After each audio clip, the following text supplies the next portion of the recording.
समोर यावी आणि कसं प्रशासन एखाद्याच्या दबावाला बळी पडून इतक्या मोठ्या प्रकरणांकडे डोळेझाक करतं। 4-4 वर्ष 5-5 वर्ष एखाद्या विषयाचा फॉलोअप करून सुद्धा यश येत नाही।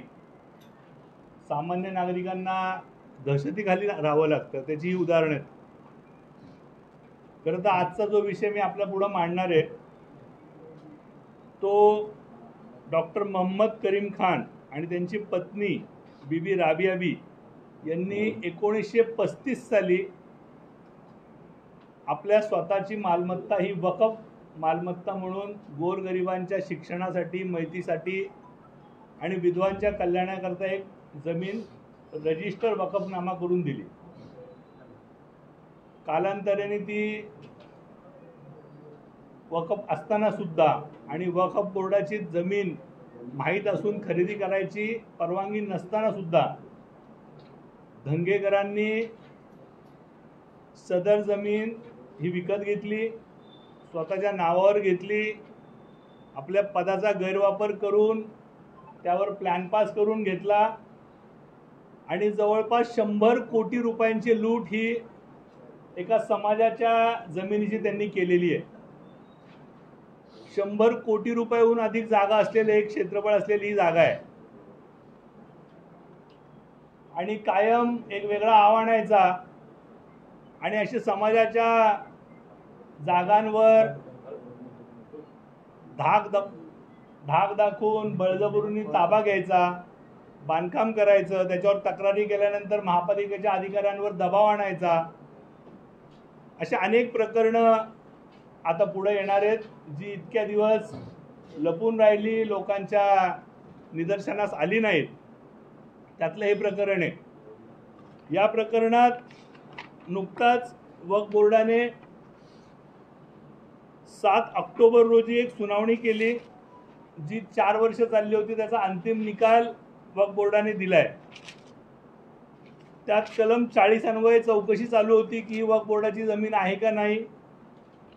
यात चित्तारी आणि त्यांचे सर्व सहकारी यांचे पण जबाब नोंदवण्यात आले आणि समोरून धंगेकर आणि त्यांच्या सगळ्या लोकांचे सुद्धा लेखी आणि तोंडी जबाब नोंदवण्यात आलेले आहेत आणि यातनं शेवटी वक्फ बोर्ड या निष्कर्षाला आलं की वक्फ जमीन आहे आणि त्यान्वये त्यांनी वक्फ अधिनियम 1995 मधील कलम 40 अन्वये अधिकारानुसार पुणे जिल्ह्यातील सिटी सर्वे नंबर 966/1 ही मालमत्ता वक्फ असल्याचं घोषित करण्यात आलेलं आहे।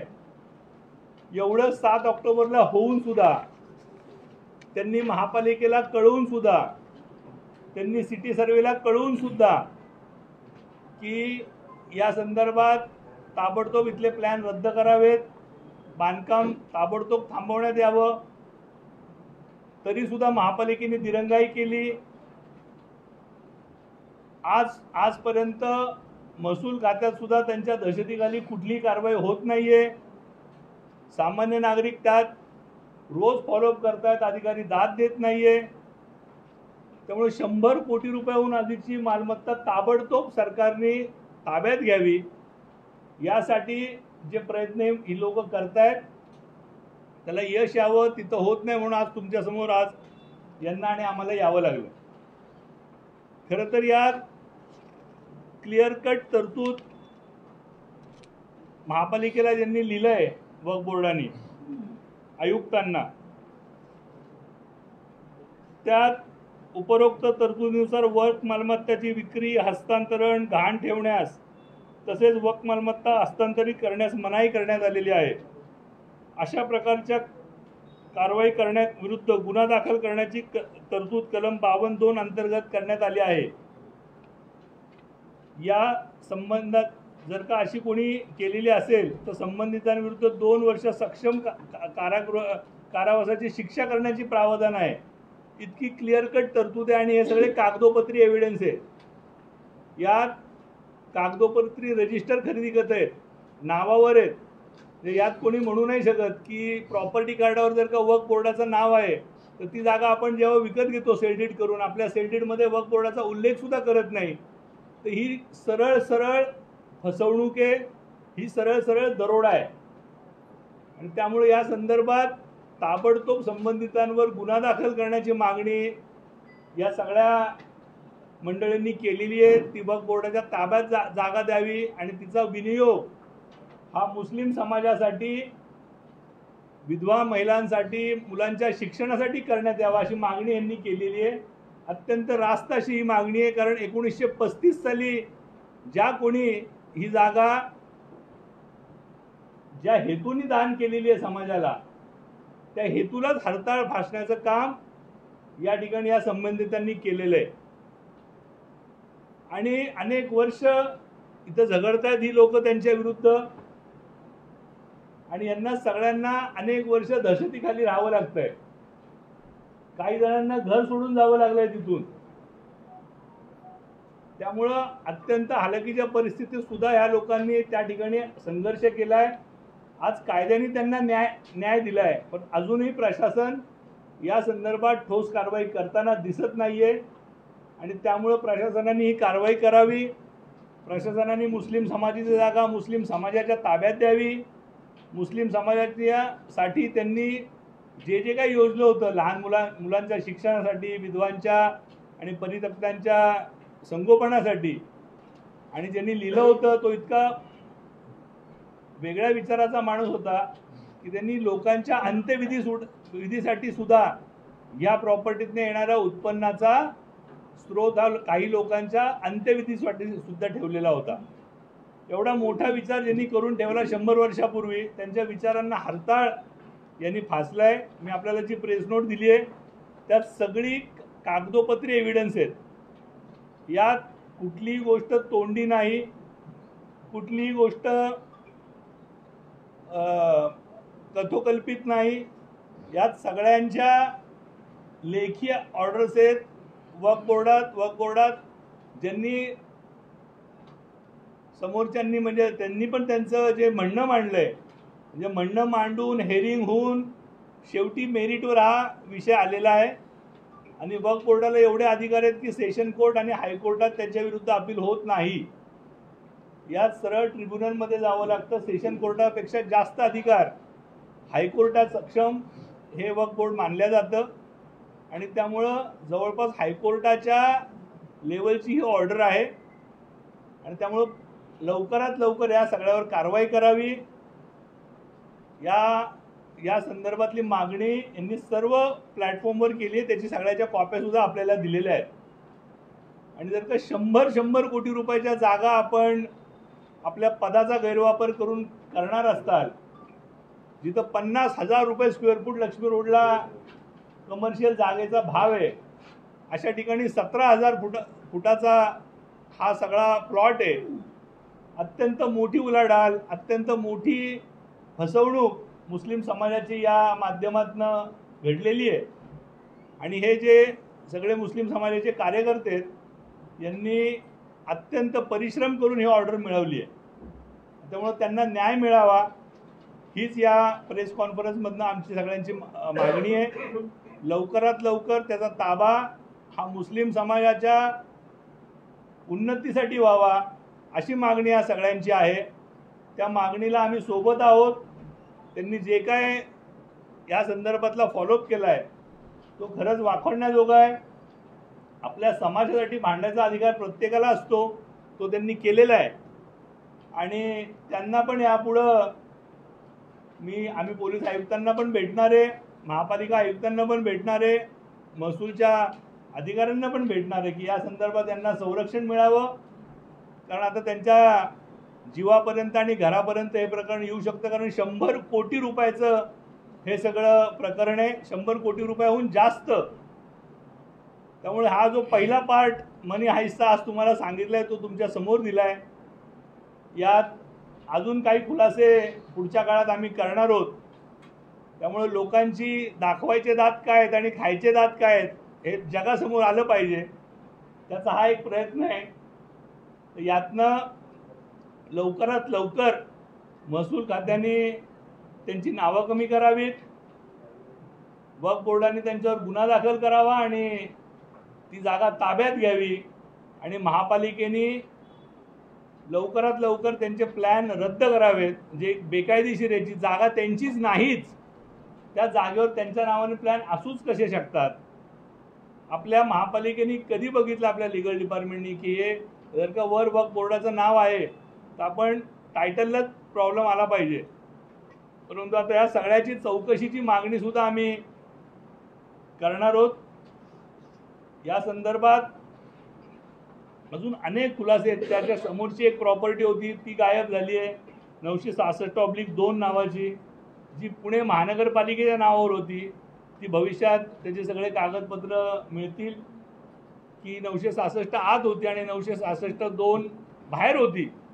ती गायब झाली आहे जागा. महानगरपालिकेच्या नावावरचा 7/12 आहे, परंतु आत्ता ती जागा दिसत नाही आहे. हे अनेक खुलासे भविष्यात पुढे येतील.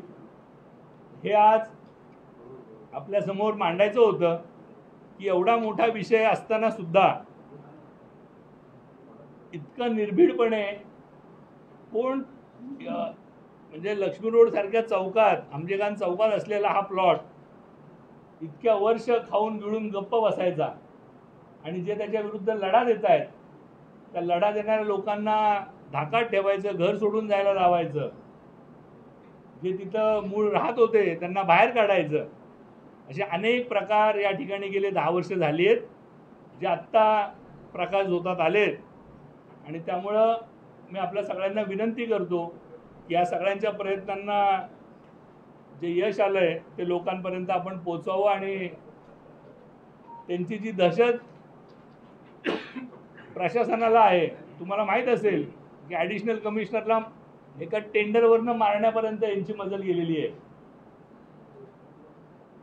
एखाद्याने निमंत्रण पत्रिकेत नाव नाही घातलं तर जाहीर शिव्या देणं, प्रत्येक टेंडरमध्ये पत्र देणं, आपल्या भागातल्या प्रत्येक बिल्डरच्या संदर्भात पत्र देणं आणि नंतर त्या पत्राचा कुठलाच फॉलोअप होत नाही. तर तो का होत नाही त्याचाही शोध आत्ता आम्ही घेतला आहे. तेही आम्ही तुम्हाला सांगणार आहोत की एकूण पत्र महापालिकेत टेंडरमुळं किती आली आहेत,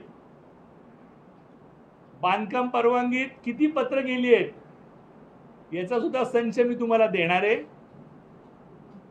आणि त्याच्यावर विचारणार आहे आपल्या माध्यमातूनच की एवढ्या पत्रांवर आपण काय केलं, तर तो पुढच्या भागात आम्ही नक्की सांगू.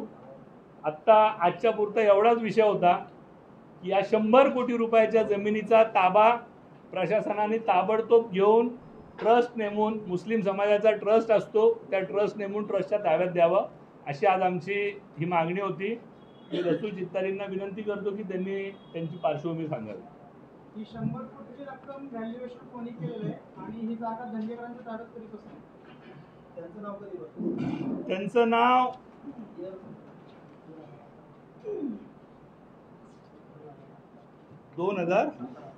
2011 पासून त्यांनी त्याचा ताबा घेतलाय. त्याच्या अगोदर त्यांचा ताबा होता. 2011 पासून त्यांची नावं आहेत त्याच्यावर. त्यांच्या ॲफिडेव्हिटमध्ये पण त्यांनी ही जागा दाखवली आहे.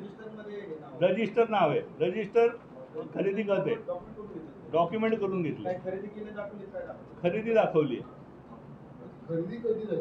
2011 झाली. हो, सगळ्यांविरुद्ध केले. आता नोंदणी महानिरीक्षकांना पण पत्र दिले वक्फ बोर्डाने की सगळ्या नोंदी रद्द करा. हो, ते जे आहेत ते सगळे याच्यातले पार्टी आहेत. म्हणजे ही जी 27-28 नावं आहेत ते सगळ्यांनी गैरहजरदार आहेत, जे हे पण दंगेकरांच्या विरुद्ध वक्फ बोर्डात गेलेले आहेत. याचं व्हॅल्युएशन साधं सरळ आहे. 17,000 स्क्वेअर फुटाचा प्लॉट आहे. त्या रोडला 4 FSI मान्य होतो जवळपास. रस्ता मोठा आहे लक्ष्मी रोडला. महापालिकेची जी जागा होती लक्ष्मी रोडला लागून ती गायब झालेली आहे. म्हणजे 966/1 ही आतल्या बाजूला, 966/2 लक्ष्मी रोडला लागून ती महापालिकेची जागा, तिचं आत्ता अस्तित्व नाही. 7/12 महानगरपालिकेचं नाव आहे 966/2, तो गायब आहे प्लॉट. त्याची चौकशी करण्याची मागणी आम्ही महापालिका आयुक्तांकडे गेली 6 महिने ते तेच करतायत. त्याच्यावर कुठलाही निर्णय अजून झाले नाहीये. आम्ही त्याच्या विरुद्ध लोकायुक्तांकडे जायची तयारी करतोय. महानगरपालिकेचा एक प्लॉट या संदर्भात गायब आहे आणि 17,000 स्क्वेअर फूट लक्ष्मी रोडला जागा असणं, तिथं कमर्शियल रेट जो आहे तो जवळपास 40,000 ते 50,000 रुपये स्क्वेअर फूट तिथल्या शोरूमची किंमत आहे पर स्क्वेअर फूट. 17,000 गुणिले सगळं जर का ॲन्सिलरी आणि सगळं धरलं तर हा फार मोठा विषय आहे.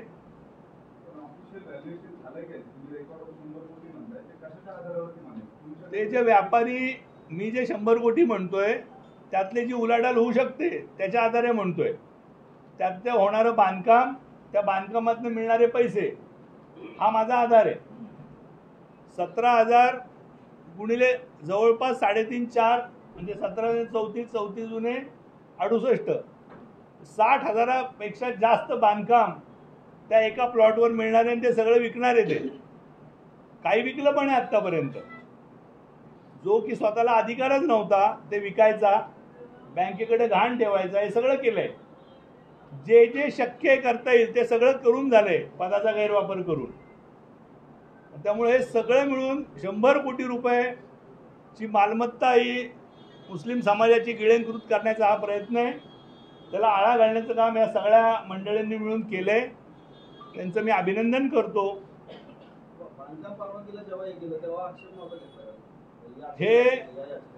हे जेव्हा सगळ्यांचं समोर आलं बांधकाम परवानगीचं, हे सगळं आत्ता या 4 वर्षात समोर आलंय. या 4 वर्षात तिथल्या लोकांवर जेव्हा अन्याय झाला, तिथली लोकांना घराच्या बाहेर काढण्यात आलं, भाडेकरूंना पळून लावण्यात आलं आणि तो पाडापाडी केली, धोकादायक इमारत म्हणून त्या ठिकाणी पाडलं आणि लोकांना बेघर केलं, हे सगळे प्रकार झाले. तोपर्यंत कोणाच्या लक्षात आलं नव्हतं. जेव्हा या लोकांनी याच्या विरुद्ध संघर्ष चालू केला, कागदावर घेतला, याच्यात तक्रार केली की कारण 1935 सालापासूनचे डॉक्युमेंट काढले त्यांनी, मूळ डॉक्युमेंटच सापडत नव्हते. एक वर्ष त्याला डॉक्युमेंट मिळायला लागले. फार मोठी कथा ही. आता असं आहे की याच्यात चौकशी करावी. मी कोणाला दोषी ठरवू शकत नाही आणि शिक्षा देऊ शकत नाही. ही जी ऑर्डर आली आत्ता ती कायदेशीर आहे. त्या कायदेशीर ऑर्डर आपल्या समोर मांडतोय. तिथलं जे आत्ता व्हॅल्युएशन आहे रोडच्या, लक्ष्मी रोडचा 17,000 फुटाचा प्लॉटचं जे व्हॅल्युएशन आहे ते मी आपल्या पुढं मांडलंय.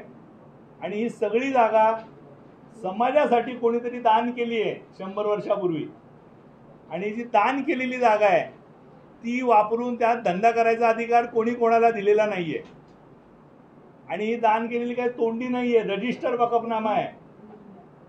आणि सुप्रीम कोर्टाचं फुल बेंच म्हणतं 116 वकफ इज ऑलवेज वकफ. वकफ म्हणजे अल्लाला दिलेली जागा आहे. अल्लाचा कोणी वारसदार असू शकत नाही, अल्लाचा खिदमतदार असू शकतो. तो तिथं राहू शकतो, तो सेवा करू शकतो, तो मालक नाही होऊ शकत त्या जागेचा. आणि हा आजचा कायदा नाहीये. भारत स्वतंत्र झाल्यापासून अगोदर 1915 साली पहिल्यांदा हा कायदा आला. 1925 साली त्या कायद्यात सुधारणा झाली. 1950 साली हा कायदा आपल्या सरकारने स्वीकारला आणि 1995 साली महाराष्ट्र सरकारने यात सुधारणा करून स्वीकारला. या कायद्यांवर झालेली ऑर्डर आहे आणि त्यामुळे ही जागा ताबडतोब समाजाला मिळावी अशी आमची मागणी आहे. त्या मागणीसाठी आज आम्ही इथं आलो.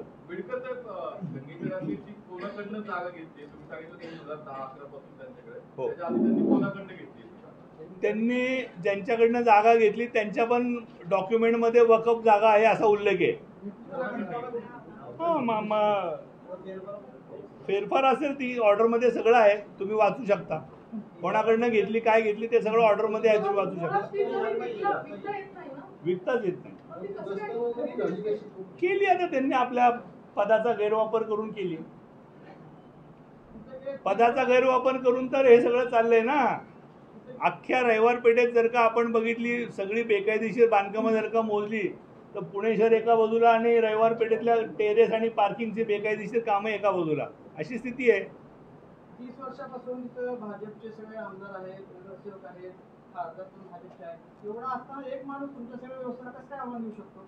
हे काय व्यवस्थेला आव्हान दिलेलं नाहीये. ही फसवणूक आहे, हा दरोडा आहे पोलीस आणि हा अंधारात घातलेला आहे. धंगेकरांना पण काय करत नाहीये, व्यवस्था आव्हान नाही का म्हणजे? नाही, आता त्यांनी जर का ॲडिशनल कमिशनरला ते मारू शकतात, HODला रस्त्यावर शिव्या देऊ शकतात, प्रत्येक टेंडरमध्ये पत्र देऊ शकतात, जिथं बांधकाम चालू आहे त्या प्रत्येक ठिकाणी त्यांचं जर का पत्र असेल, अशा पत्रांच्या कॉपी मी आपल्याला देणार आहे. जर काही असं करणारा जर का कोणी धाकच निर्माण करत असेल आपला, त्याच्या विरुद्ध समाज हा कायम घाबरवणाऱ्याला घाबरत आलेला आहे. आणि आज यांनी डेअरिंग केली म्हणून पुढे आलं. त्यांची तर इमेज आपला माणूस, साधा माणूस अशी आहे मतदारसंघात. नाही, म्हणून तर ही सिरीज आहे. आता हा पहिला पार्ट आहे. निवडणुकीच्या तोंडावरतीच काढलंय तुम्ही. ह्या निवडणुकीचा आणि याचा काही संबंध नाही. हे 2021 पासून हे चाललंय. आता कोर्टाची ऑर्डर आली आहे. कोर्टाची ऑर्डर आता आल्यामुळे हे सगळं आपल्या समोर आलंय. आणखीन किती प्रकरण आहेत? आणखीन सिरीज येईल तुमच्या पुढं. थोडा धीर धरा. हे जे अर्जदार आहेत वक्फमध्ये गेलेले, हो, ते कोण त्यांच्या जागेची किंवा त्या कुटुंबाची काय संबंध? तर वकफमध्ये असं आहे की कोणीही मुसलमान माणूस वकफ बोर्डाच्या आणि वकफच्या जागेत अर्ज करू शकतो.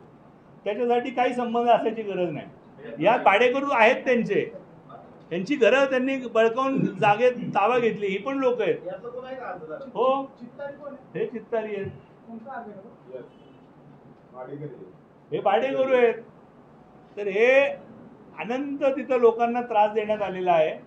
त्या जागेची जर का आपण माहिती घेतली, देऊच आम्ही पुढं, तर ती जागा भाडेकरूंची धोकादायक म्हणून पाडण्यात आली. ती बिल्डिंग, तो वाडा, आणि भाडेकरू खाली केले. ठीक आहे. आता समजा यांचं एका बाजूला जे इंडिव्हिज्युअल कोणतरी आहे, तो महापालिकेचा प्लॉट गायब झाला असं तुम्ही म्हणताय, त्याचं क्लेम तुम्ही करणार म्हणजे त्याच्यासाठी मी स्वतः पत्र दिलंय. त्याची चौकशी महापालिका आयुक्तांनी ॲडिशनल कमिशनरला लावली आहे, परंतु गेली 4 महिने ॲडिशनल कमिशनरांना वेळ नाही आणि त्याच्यावर झालेलं नाही आहे. आता ही शेवटची संधी आहे त्यांना. आम्ही याच्यानंतर लोकायुक्तांकडे तक्रार करणार आहे.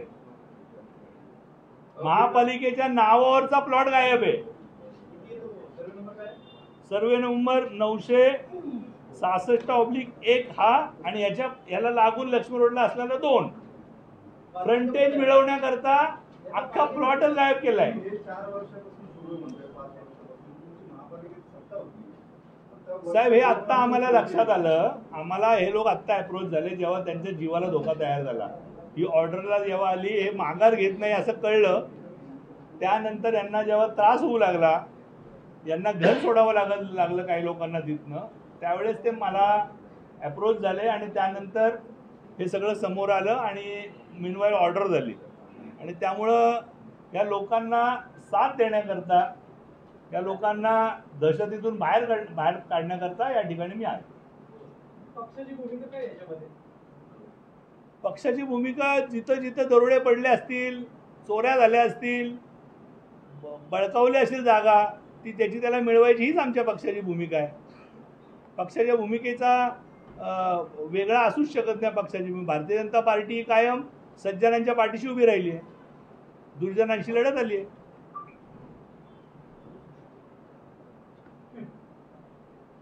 ते जे लीगल डॉक्युमेंट करण्यात आलेलं आहे, धंगेकरांना जागा दिली, तो विकणाऱ्याचं नाव काय, त्याच्यावर काय नाव लिहिले? ते आता अख्खं मी जेवढे डॉक्युमेंट तुम्हाला दिलेत त्यात सगळं आहे. रफीक जागीरदार, वस्ताद रियाज अहमद खान, हे सगळं ते विकणार आहे. यात सगळं आहे साहेब. 100 वर्षाची याच्यात सिरीज आहे आणि हे सगळं फसवून झालेलं आहे. ही एकही गोष्ट अशी काही झालेली नाही आहे की एका दिवसात. कोणच मालक नव्हतं. हे जे मूळ मालक होते हे स्वातंत्र्यानंतर पाकिस्तानात गेले आणि त्यानंतर हिची लूटमार चालू झाली आणि शेवटी पदाचा गैरवापर करून यांनी ही ताब्यात घेतली. पहिल्यांदा भाडेकरू सेटल करण्यासाठी म्हणूनचा डॉक्युमेंट आहे की भाडेकरी आम्ही सेटल करू आणि नंतर खरेदी करते. ते सगळी कागद या ऑर्डरमध्ये आहेत आणि लिगल ऑर्डर आहे. यात काय म्हणजे हा आरसा आहे. नीट वाचलं तर तुमच्या लक्षात येईल. एकीकडे सरकार वक्फ बोर्डच्या कायद्यामध्ये बदल करायचा प्रयत्न करते केंद्र सरकार, आणि तो वक्फ बोर्डाचा जो कायदा केंद्र सरकार बदल करणार असेल तर तो मुस्लिम समाजाच्या हितासाठीच असेल, अहितासाठी नसेल.